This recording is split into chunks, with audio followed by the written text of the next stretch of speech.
बचत वाली बहू।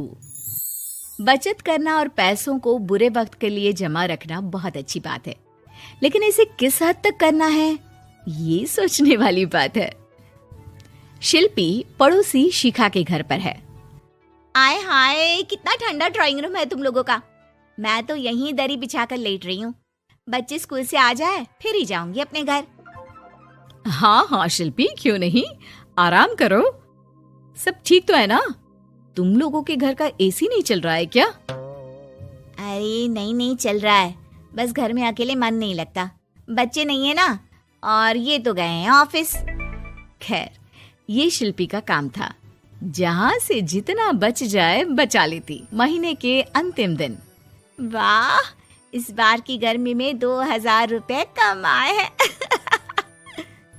तभी बेटा आता है। माँ मेरे पेट में दर्द हो रहा है।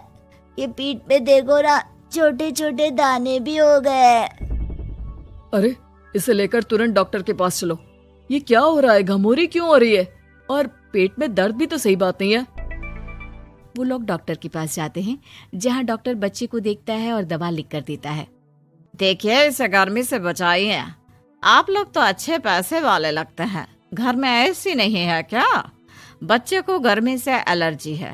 खैर, निकालिए 5000 रुपये और ये दवाई लीजिए। घर आकर शिल्पी को 5000 रुपये खर्च हो जाने की टेंशन हो जाती है। वो सोचने लगती है कि जो पैसे डॉक्टर के क्लिनिक में लग गए उससे कैसे वापस रिकवर किया जाए। फाइनली चलो जरा बाजार में जाकर कुछ सब्जियां खरीद कर आती हूँ, राशन भी खत्म हो रहा है। भैया, ये चावल कैसे किलो है?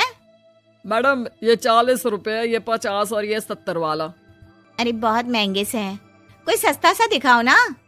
अरे बस यही है जो है। तभी शिल्पी की नजर पास के बोरे में जाती है, जहाँ कुछ चावल पड़े होते हैं। और ये वाला चावल, ये चावल कैसे दे रहे हो? अरे ये तो 10 रुपए किलो है। पास के गांव के लोग ले जाते हैं, साफ करके जानवरों को खिलाते हैं। ये कीड़े लगे हैं ना, ऊपर से गीले भी हैं और छोटे टुकड़े भी हैं। अरे ठीक है, कोई बात नहीं, पैक कर दो 5 किलो। दुकानदार करता भी क्या, लाख समझाने पर भी जब शिल्पी नहीं मानी तो उसने वही चावल पैक कर दिया। ओहो, चावल तो सच्ची बहुत खराब है, लेकिन कोई बात नहीं, मैं इनको ठीक कर देती हूँ। शाम को पति घर आता है। अरे ये कैसे चावल है यार, गले के नीचे ही नहीं उतर रहा है और पता नहीं क्यों खट्टे भी लग रहा है।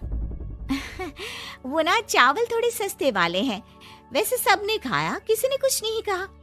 आपको ही पता नहीं सब क्यों खराब लगता है। पति कुछ नहीं कहता, वो भी खा पीकर सो जाता है। लेकिन अचानक, हे भगवान, पेट में दर्द हो रहा है।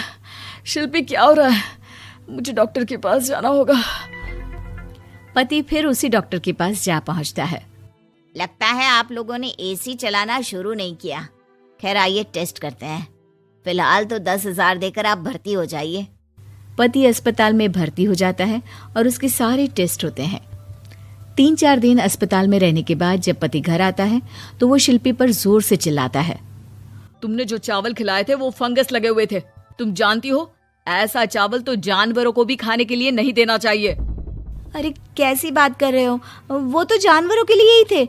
10 रुपए किलो। वाह शिल्पी वाह, 10 रुपए बचाने के चक्कर में 10,000 लगवा दिए। अरे डॉक्टरों को पैसा देने से अच्छा है कि खुद अच्छा खाओ। एक दिन शिल्पी सब्जी लेने जाती है। अरे ये टमाटर कैसे दिए? सब्जी वाला, जो कि शिल्पी को पहले से ही जानता था। अरे मैडम, आपका ही इंतजार कर रहे थे। ये लीजिए आपकी सब्जी, पूरी पैक करके रखे है। ये लीजिए आपकी सब्जी का थैला। अरे वाह, कितना दे दूं? अरे देख लीजिए, जो मन करे दे दीजिए। आप नहीं लेती तो मैं उस गाय भैंस को ही दे देता। शिल्पी पर्स से 20 रुपए निकाल कर दे देती है। खुशी खुशी घर आती है और फ्रिज में सारी सब्जियां रख देती है। पति रात को पानी लेने के लिए फ्रिज खोलता है। ओह छी, कितनी गंदी बदबू आ रही है। देखो तो कहाँ से आ रही है। वो जैसे ही सब्जियों का पैनल खोलता है और सब्जियां बाहर निकालता है। शिल्पी, ये कैसी सब्जी है? खराब हो रही है, लगता है काफी दिनों से पड़ी है। फेंको इसे।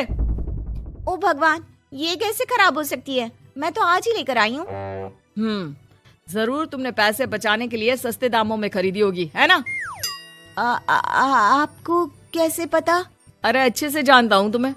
आज के बाद घर के खाने पीने का सामान तुम नहीं लाओगी। अब क्या था, बेचारी शिल्पी को समझ में ही नहीं आता कि वो कहाँ से कैसे पैसे बचाएगी। फिर एक दिन, शिल्पी, वो मेरे ऑफिस के कलीग है ना, उसके घर पार्टी है, हम लोगों को भी बुलाया है, साथ चलेंगे। लेकिन मेरे पास तो कोई साड़ी है ही नहीं। अरे तो जाकर ले आओ ना, बाजार कौन सा दूर है। शिल्पी बाजार जाकर साड़ी ले आती है, लेकिन साड़ी होती है बहुत सस्ती। इतनी सस्ती कि शिल्पी जब उसे पहनकर तैयार होती है और पति के सामने आती है। अरे यार, तैयार क्यों नहीं हो रही हो? जानती हो ना समय पर पहुंचना है। जल्दी जाओ, चेंज करके आओ। कैसी बात कर रहे हैं आप? मजाक करना कोई आपसे सीखे।